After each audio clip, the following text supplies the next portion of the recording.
Nisando chokwadi. Chokwadi. Machakafane mozvo. Warari batsira. Warambatsira. Pamusoro iChangaveji, pamusoro makurukota. Nyaya yataurira nhasi inyaya yamunesi. Inonzi Faida Chirindo. Munesi akauya kunzvimbo kwedu, auya nasabhuku vhumbu achiuya kuna sekuru wangu achikumbirirwa kunzi nasabhuku Chirindo chimbodi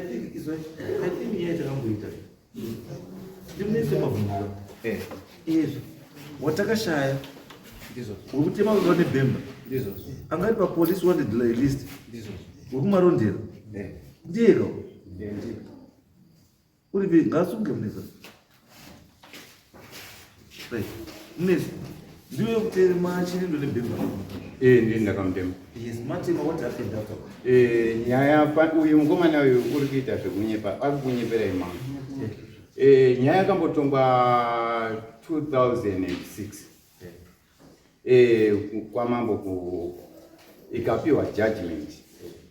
Zvakazi iwo wabva wabviswa waya yanga wakoke mushure mekunzwisana kwetataita nababa wacho wakapwanya dzimba dzoti izvo zvizvi zviri mushishi kuwaka right tikaenda kwamambo wakaripiswa nemombe wano wabva wataurwa namambo kunzi ye2006 anaopuwa ndakauya iwe une makore mangani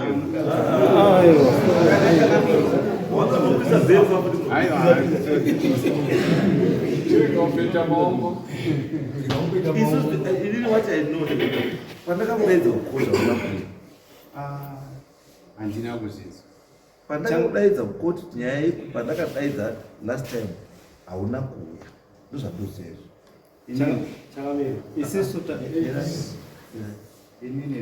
yes ndosaka ndaiti nyaya yendikuiziva because 2006 anoenda ndiri mamuka saka kufunga kwako kuti nyaya yeBhemba nechizvo ndazviziva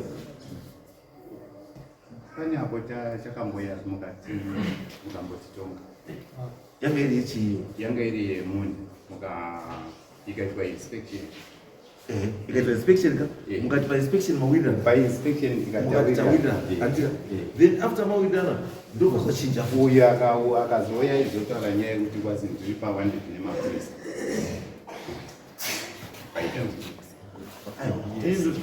besides kuva 100 pamapurisa ndikuti yemunda handiti takaititi yapera ndizvo here zvakuti yemunda yakapera yanga isiri yemunda wakauya painspection pano man's land isusu tatakaisa gedhi ipapo tichivhara kuti mombe dzedu dzisabude dzichienda kuminda yavanhu tiri painspection ipapapo wainspection wakauya zveshuwa tobva tanzi iwewe wavhara gedhi painspection tikatoti aiwa ngatipinde mukati tikuratidze kumuhonde uko kune maboundaries wakati no isusu tiri kugumira panapa ndo pane nyaya yamangarwa namunesi asi yekuzo maboundaries hatina kuzopinda. Second inspection yazoitwa iyi ndiyo tafamba nerendi yaChirindo nepaigara munesi saka ipapo ndo pane nyaya yedu ipapa tiri kumanga kuti aiwa takaita appeal kuti aiwa kwari kuti ndekwake hakusi kwake kwakuisa waya bhozi munesi kudzoka kwaita zvinezvi wakutopamba futi more land yaChirindo zvokuti weinspection I think wanogona kuhighlight kwatakawaratidza kuti aiwa apa ndo panga akaiswa apa aini as a squatter achida kutsvagira pakaenda kuinspection pakaitwa inspection akanga ari kwero akangasipo no I'm trying to determine something because kana inspection yakaitwa asipo then akakupai maboundaries ndiani on his behalf akamumirira pamaboundary ndiani pakaitwa inspection wakandimirira ihanzvadzi paina mukwasha uyu vatane varonzwa makumbo asi hanzvadzi yacho paiitwa inspection yekutanga tichibva kuno wakanga ada kutorwa hanzvadzi uyu yebaba wavo ndiyo akatopa boundary.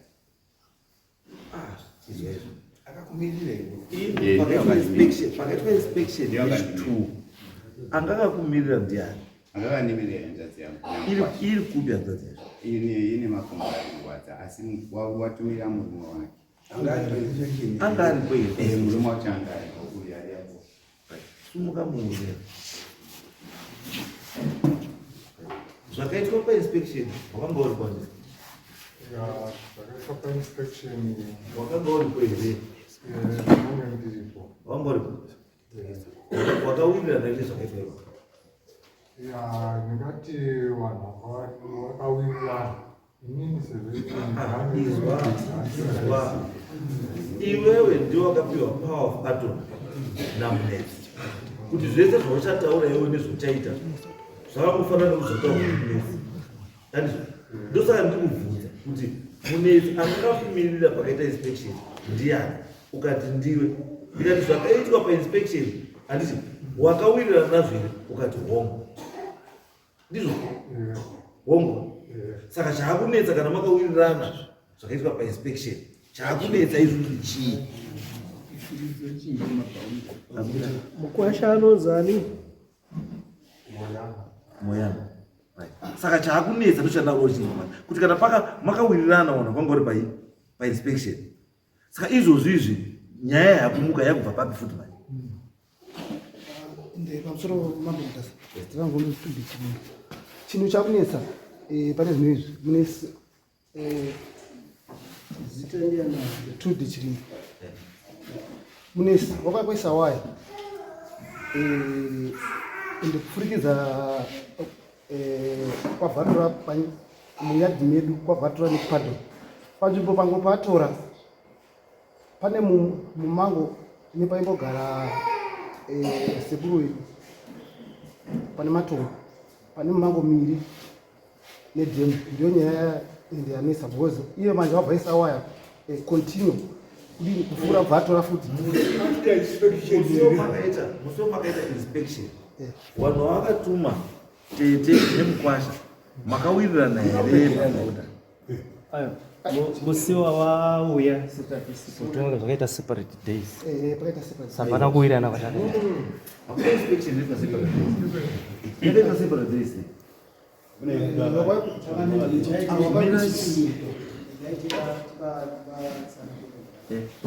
inspection yekutanga yakaitwa netsina chindiro yakavhura inspection yechitu makazobata kuti tikwireko takazosvikaona munesi pasina takangotenderera hedu tichingoratidzwa pati one party yanga isiri tichiona So it means we cannot make a decision. Saka mangwana makuseni enda muri kwenu Andinotoenda kubasa. mangwana makuseni mangwana makuseni chiendai ipapo both parties dziripo muratidze zvinhu zviri chii zviri proper chaizvo zvawakawirirana nepawasiri kuita sei. Because right now kwakuda issue yekuti uyu waenda kufenza matongo neDhemu nepaddock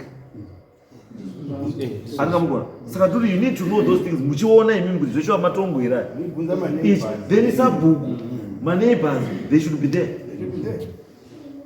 Chiendai muite izvi mangwana 8 o'clock. Yes. Vakomana ava vatoda kutora nhorooto yakarebesa. Baba wavo chaivo baba wavo ini ndinoti mukoma ndiwo akataura kwamambo pakutanga zvikazi munezi nachirindi muganhu wacho ichi kagwisi karipo 2006 then zvadare ndiwo akapa decision kwamambo ndinoti muchienda ini wanatobvunza pane pasina kuti mubatira zvakanaka kana muchiti 2006 ndiye akapa. What do you mean? Ndiye akapa. Mira, what do you mean kuti ndiye akapa? Isu turi kutaura nyaya yeboundary. How then maizopiwa boundary sei na chirindo?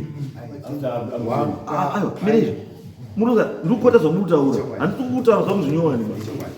Ndiri kuti this is it's a boundary issue. Handisi boundary issue nonzi we agreed. Na baba wao kuti boundary na. It now makes sense to me. But mukati mimi baba wao ndiye akapa chi boundary. It means the boundary rakaitwa without your consent. You are not part of that. You are only told. Ndozvazvutaura makangotaurirwa kuti muganhu uri apa. But mimi manga musipo pa discussion yacho yeboundary.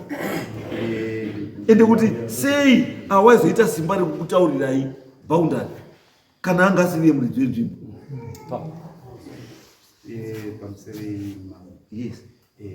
Ipapo ndikagona kuti ndanyangadza sana asi chiripo chacho ndinoziva ngechekuti iyo semunhu akasimudzwa akataura kuna kuzvipupurira wakazvipupurira ere kuti iwe ngei wazoenda kuonesa vana munesi kusvika muzorwe akazvipupurira kuti aiwa isusu pekupedzisira akatoti namunesi tinoganurana nekarupo saka ndiwo pakazoti apa akazoti variti iwe munesi kana uchigona imimi isai boundary yekuti ringonga richioneka iwe chiri ndogara uri kwako uyo munesi uigara uri kwako muchigwakwidza makadadura ini ndoda zvinhu sensible. Munozwa muri kutaura imi kuti mambo akati isai muganhu uri visible. Handiti imi muri kuti imi muganhu wanga uri porukohwa rwizi. Then mamuda kuisa sei visible mark parwizi iyo mark landmark panetsa ngoti awari kontinya kuramba wachipira saka ini ndakazofunga kuti batika munoisa kafenzi kumhiri kwezakatoisa fenzi wakapisa kurwizi kumhiri kwechi kana muri kuti muganhu rwizi ini kana kuisa fenzi ka unoisa kumhiri kwerwizi kusaidi kwani kwako haucross chi kana wautocrossa rwizi wakutocreate dispute.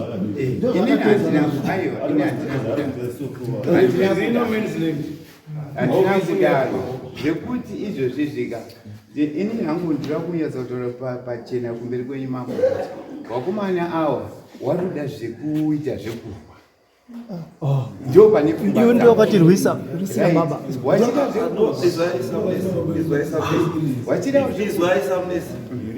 history iripo kutaura kuti makabvisana mukaita zvamakaita but I'm not interested.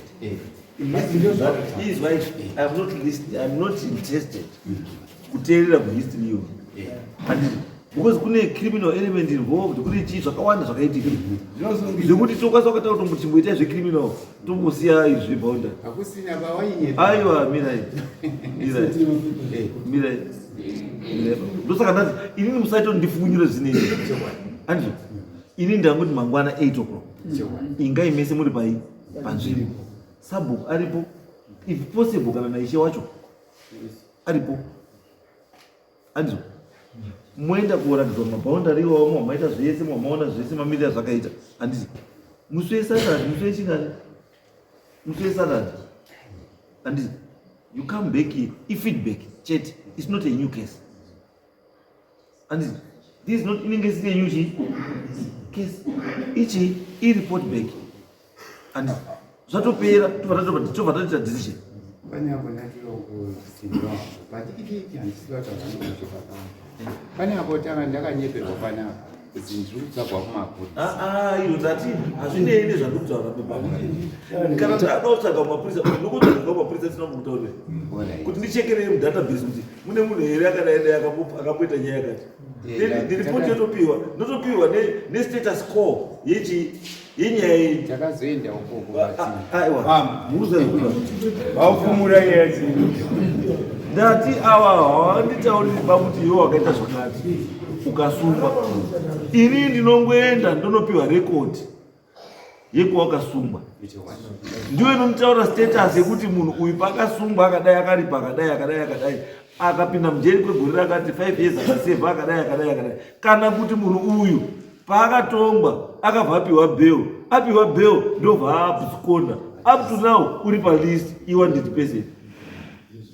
inini nenda sei Zvino- ndo saka ndoti izvo zvizoziya izvo hazvizeni zvenyu zvandati muende kuita mangwana na8 endai paboundary mangwana ndina ishe sabhuku wakomana wangu varipo nemaneighbors then issue yobva yadii.